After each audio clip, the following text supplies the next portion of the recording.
ಪ್ರಖ್ಯಾತಿ ಮಾಡಿದ್ದಾರೆ. ಅದಕ್ಕೆ ಮಾಧ್ಯಮದವರೇ ಕಾದು ಈಗಲೂ ಮಾಧ್ಯಮದವ್ರ ಮುಂದೆನೇ ಮಾತಾಡ್ತಿದ್ದೀನಿ. ಇವತ್ತು ಯಾರೇ ಒಬ್ಬ ವ್ಯಕ್ತಿ ಬೆಳೆದಿದ್ದಾನೆ ಅದಕ್ಕೆ ಮಾಧ್ಯಮನೇ ಕಾರಣ.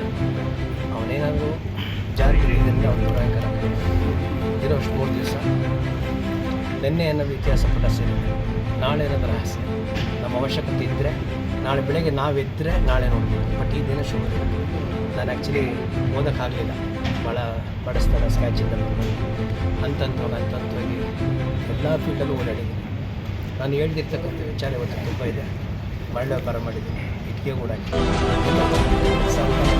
ಬೇಕಷ್ಟೇ. ಏನು ಭಿಕ್ಷೆ ಬಿಟ್ಟು ನಮ್ಮ ಅಂತ ಎಲ್ಲರೂ ಯಾಕೆ ಪ್ರೀತಿ ಸಿಗುತ್ತೆ. ಅರ್ಧ ಕುತ್ಕೊಂಡು ಸಾರ ಕೇಳ್ತಿರೋದು ಭಿಕ್ಷೆ ಯಾಕೆ ಹಾಕ್ಕೊಂಡು ಅದಕ್ಕೋಸ್ಕರ ಯಾರು ಎಷ್ಟೇ ಮಾಡಿ ಪ್ರೀತಿಯಿಂದ ಮಾಡಿ ಪ್ರೀತಿಸಿ ಮಾಡಿ ಕೆಲಸ ಮಾಡಿ. ಯಾಕಂದರೆ ಯಾವುದು ಕಷ್ಟ ಯಾರಿಗೂ ಡಿಪೆಂಡ್ ಆಗುತ್ತೆ. ದೇವ್ರ ದೇವರು ಯಾರಿಗೂ ಯಾವಾಗಲೂ ಯಾವುದೇ ವಿಧದ ಸಹಾಯ ಮಾಡಬೇಕು. ತಾಯಿ ಗರ್ಭದಿಂದಲೇ ಮಾಡಬೇಕು. ಇಷ್ಟೇ ತಾಯಿ ಗರ್ಭದಿಂದ ಈ ತಾಯಿ ಗರ್ಭ ಅಂತ ಹೇಳಿದ್ರೆ ಒಂದು ನಿಮಿಷ ಹೇಳೋಕ್ಕೆ ಇಷ್ಟಪಡ್ತೀನಿ. ತಾಯಿ ಗರ್ಭ ಅಂದರೆ ಬೆಟ್ಟ ಗುಡ್ಡ ಪರ್ವತ ಸಾಗರ. ತಾಯಿಗೆ ಈಗ ಮಗು ಹೊಡಿತಾ ಮಗು ವಿದ್ಯಾರ್ಥಿ ಆ ಮಗು ಈಚೆ ಬಂದ ತಕ್ಷಣ ಅದು ಪ್ರಪಂಚಕ್ಕೆ ಹೋಗ್ತದೆ. ನಮಗೆ ಗೊತ್ತಿಲ್ಲ, ಕನ್ನಡ ಗೊತ್ತಿಲ್ಲ, ಯಾರೂ ಗೊತ್ತಿಲ್ಲ. ಹೆಣ್ಣು ಶಕ್ತಿ ಅಷ್ಟೊಂದಿದೆ. ಇದಕ್ಕೆಲ್ಲ ಕಾರಣ ಏನಂದರೆ ಯಾವತ್ತು ನಾವು ತಾಯಿ ಗರ್ಭದಿಂದ ಹೊರಗಡೆ ಬರ್ತೀವೋ ಅವತ್ತಿಂದ ನಮಗೆ ಕರ್ಮ ಸ್ಟಾರ್ಟ್ ಆಗುತ್ತೆ. ನಾವು ಬೆಳಿಬೇಕು ಮಾಡಬೇಕು ಅಂತೇಳಿದರೆ ಯಾವುದೇ ಸಂದರ್ಭದಲ್ಲೂ ಯಾವುದೇ ಸಮಯದಲ್ಲೂ ಯಾವುದೇ ಕಾರಣ ಹೇಳಿದೆ. ಯಾಕಂದರೆ ಒಂದು ಸಂತೋಷ ಏನಂದರೆ ಭಾಳ ಜನ ದೇವಸ್ಥಾನಕ್ಕೆ ಹೋಗ್ತಾ ಇರ್ತಾರೆ. ಬೆಳಗ್ಗೆ ಆ ದೇವಸ್ಥಾನ ಎಲ್ಲೂ ದೇವರಿಲ್ಲ, ಅಲ್ಲಿ ಎಲ್ಲೂ ದೇವರಿಲ್ಲ, ಭ್ರಮೆ ಅಷ್ಟೇ. ಈಗ ನೋಡಿ ನಮಗೆಲ್ರಿಗೂ ದೇವ್ರು ಕಣ್ಣು ಕೊಟ್ಟಾನೆ, ಎಲ್ರಿಗೂ ಕೈ ಕೊಟ್ಟಾನೆ, ಕಾಲು ಕೊಟ್ಟಾನೆ. ದೇವಸ್ಥಾನಕ್ಕೆ ಹೋಗಲಿ ಹೋಗ್ಬಿಟ್ಟು ಏನು ಮಾಡಿದರೆ ಕಣ್ಣು ಕೊಟ್ಟಿದ್ದಪ್ಪ, ಕೈ ಕಾಲು ಚೆನ್ನಾಗಿದೆ, ನೆಮ್ಮದಿಯಾಗಿದ್ದೀನಿ, ಅದಕ್ಕೆ ನಾನು ಹಿಂಗೆ ಗುಲಾಮ್ನಾಗಿರ್ತೀನಿ ಅಂತೇಳಿ ದೇವರಿಗೆ ಸರೆಂಡರ್ ಆಗಿಬಿಟ್ಟು ನಮ್ಮ ಕೆಲಸ ಕಾರ್ಯ ಮಾಡ್ಕೊಂಡವನ ಯಾವ ವ್ಯಕ್ತಿ ಕಾಯಕ ಮಾಡ್ತಾನೋ ಅವನಿಗೆ ಕೈಲಾಸ ಕಟ್ಟಿಟ್ಟು ಬಿಡ್ತೀನಿ. ಇಷ್ಟು ಹೇಳಿದ್ದೀನಿ. ಏನಾದ್ರು ಪ್ರಶ್ನೆ ಕೇಳಿದ್ರೆ ಕೇಳಿ ಹೇಳ್ತೀನಿ. ಊಟಕ್ಕಿಲ್ಲ, ಹೊಟ್ಟೆಗಿಲ್ಲ, ನಾವು ನೆಮ್ಮದಿ ಕಳ್ಕೊಂಡು ಸುಖ ಸಂತೋಷ ಇಲ್ಲ, ನಮ್ಮವರು ತನ್ನೋರಿಲ್ಲ, ಕಾಪಾಡೋರು ಯಾರಿಲ್ಲ. ಅದು ಎಲ್ಲ ಫೀಲ್ಡ್ ಓಡಾಡಿದ್ನಲ್ಲ.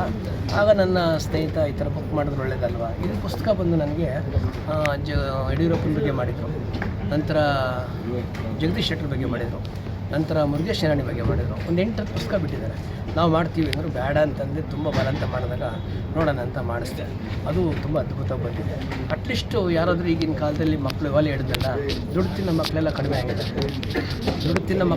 ಆಗಿದೆ, ಬಡ ತಿನ್ನೋ ಮಕ್ಕಳೆಲ್ಲ ಜಾಸ್ತಿ ಆಗಿದ್ದಾರೆ. ಸೋಂಬೇರಿಗಳು ಭಾಳ ಜನ ಇದ್ದಾರೆ. ಯಾವ ವ್ಯಕ್ತಿ ತನ್ನ ಯಾರ ಮೇಲೂ ಡಿಪೆಂಡ್ ಆಗದೆ ನಿಮ್ಮ ಮನಸ್ಸು ನೀವು ಕಡಿವಾಣ ಹಾಕ್ಕೊಂಡು ಕುದುರೆಗೆ ಹಾಕ್ತಾರೆ, ಆ ಕಡೆ ನೋಡಿದ್ರೆ ಅಪಘಾತ ಆಗುತ್ತೆ ಅಂತೇಳಿ ನೀವು ನಿಮ್ಮ ಮನಸ್ಸಿಗೆ ಕಡಿವಾಣ ಹಾಕ್ಕೊಂಡು ನಮ್ಮ ಕೆಲಸ ಏನಿದೆ ಬೇರೆಯವ್ರು ನೋಡೋಕೆ ಹೋಗ್ಬಾರ್ದು. ಯಾವುದೇ ಕಾರಣಕ್ಕೂ ನಮ್ಮನ್ನು ಇನ್ನೊಬ್ಬರು ನೋಡಬೇಕು. ಅದಕ್ಕೇನು ಮಾಡಬೇಕು? ಇಷ್ಟೇ. ಯೂಶಲಿ ನಾನು ನಮ್ಮ ಕರ್ತವ್ಯನೇ ದೇವರು ಅಂತ ಪಾಲಿಸೋನು. ಯಾಕಂದರೆ ದೇವರು ಶಿಕ್ಷೆ ಕೊಟ್ಟರೆ ಗುರು ವಿಮೋಚನೆ ಮಾಡ್ತಾನೆ. ಗುರು ವಿಮೋಚನೆ ಕೊಟ್ಟರೆ ಯಾರೂ ಶಿಕ್ಷೆಗೆ ವಿಮೋಚನೆ ಮಾಡೋಕ್ಕೆ ಸಾಧ್ಯವೇ ಇಲ್ಲ. ಗುರುನೇ ದೊಡ್ಡವನು. ಗುರು ಬ್ರಹ್ಮ, ಗುರು ವಿಷ್ಣು, ಗುರು ದೇವ ಮಹೇಶ್ವರ, ಗುರು ಸಾಕ್ಷಾತ್ ಪರಬ್ರಹ್ಮ ತಸ್ಮೈ ಶ್ರೀ ಗುರುವೇ ನಮಃ ಅಂತ. ಅದಕ್ಕೆ ನಾನು ಗುರುಗಳಿಗೆ ಗುಲಾಮನಾದರೆ ಮುಕ್ತಿ ಸಿಗುತ್ತೆ ಅಂತೇಳಿ ನಾನು ಇವ್ರಿಗೆ ಮತ್ತು ಬಾಲಗಂಗಾಧರ ಸ್ವಾಮೀಜಿಗಳಿಗೆ ತುಂಬ ನಾನು ಸರೆಂಡರ್ ಆಗಿದ್ದೀನಿ. ಬಾಲಗಂಗಾಧರ ಸ್ವಾಮೀಜಿಗಳು ನನಗೆ ಗುರುಗಳು ಅನ್ನೋದಕ್ಕಿಂತ ಫಿಲಾಸಫರ್. ನನಗೆ ಫಾದರ್ ಟೈಪ್ ಇತ್ತು. ಈಗ ಅವರಿಲ್ಲ, ನಾನು ಮಠಕ್ಕೆ ಹೋಗ್ತಾ ಇಲ್ಲ. ನನಗೆ ಈ ಗುರುಗಳು ಸ್ವಲ್ಪ ನನ್ನ ಅಜ್ಜಪ್ಪ ನನ್ನ ಸರ್ವಸ್ವನು. ಇಲ್ಲಿಂದ ಜೈಮಲೆ ಮೇಡಮ್ ಬಂದಿದ್ರು, ಪಾಪ ತುಂಬ ಹೊತ್ತು ಕಾದರು. ಈ ಸಮಯದಲ್ಲಿ ಈ ಮುಖಾಂತರ ನಾನು ಕ್ಷಮಾಪಣೆ ಕೇಳಿದೆ. ಪಾಪ ಲೇಟ್ ಆಗುತ್ತೆ, ಅವ್ರಿಗೆ ಕಾರ್ಯಕ್ರಮ ಇತ್ತು. ನಂತರ ಇನ್ನೆಲ್ಲರೂ ಬಂದಿದ್ದಾರೆ. ಶೇಖರ್ ಸ್ವಾಮೀಜಿ ಒಬ್ಬರು ಬಂದಿರಲಿಲ್ಲ. ಅವರು ಆ್ಯಕ್ಚುಲಿ ಇವತ್ತು ಒಂದು 3-4 ಕಾರ್ಯಕ್ರಮ ಇತ್ತು. ಅವ್ರದ್ದು ಇವತ್ತು 4 ಚಾನಲ್ ಇದೆ, 4 ಚಾನಲ್ ನಡೆಸ್ತಾವೆ. ಹಾಗೆ ಇನ್ನೆಲ್ಲ ನೀವು ಅನುಕೂಲ ಮಾಡಿಕೊಟ್ಟಿದ್ದೀನಿ.